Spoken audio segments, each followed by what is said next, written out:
అందరికీ మరణాత. ప్రజెంట్ మనం బ్రతుకుతున్నటువంటి ఈ జీవన చదరంగంలో ప్రతి వారికి శ్రమలు, కష్టాలు, నష్టాలు, అన్నిటికి మించిన శోధనలు ఎక్కువ అవుతూ ఉంటాయి. చాలామంది గ్రహించలేని విషయాలు ఏమిటి అంటే, శోధనను శోధనగా గ్రహించరు. ఎందుకనగా అదొక పాపం అనుకుంటారు. కానీ శోధన పాపము కానే కాదు.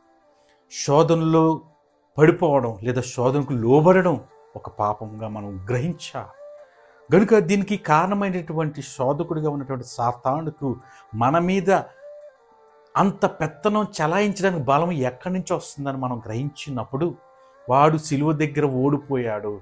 మరి ఆ ఓటమిని మనము గ్రహించలేని స్థితిలోనికి, మన దేవుని శక్తిని గ్రహించలేని స్థితిలోనికి మనలను పంపించి మరల్చి, వాడు మన మీద ఆధిపత్యాన్ని చలాయిస్తూ మన మీదకు ఈ శోధనలను పంపిస్తూ ఉంటాడు.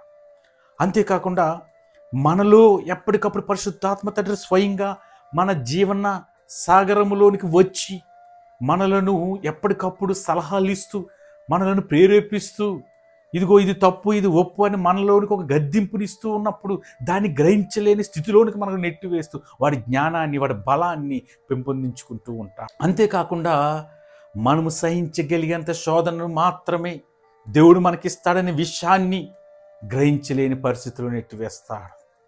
ఇంకా చూసినట్లయితే ప్రతి ప్రాబ్లంకి లేదా ఒక ప్రతి శోధనకు ఒక మార్గాన్ని దేవుడు మనకు వివరిస్తూ ఉంటాడు, లేకపోతే ఒక మార్గాన్ని ఆయన సూచిస్తూ ఉంటాడు. మొదటి కొరింథీ పత్రిక కానీ యాకోబు పత్రికలో కానీ ఆయన వివరిస్తూ ఉంటాడు.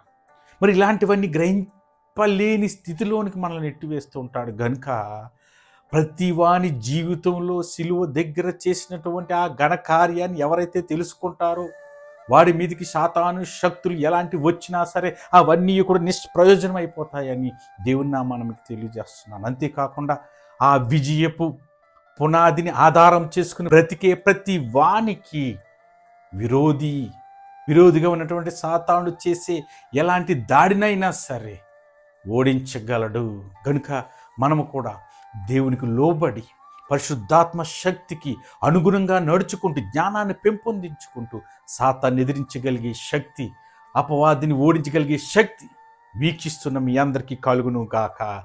ఆమేన్. మరణాత.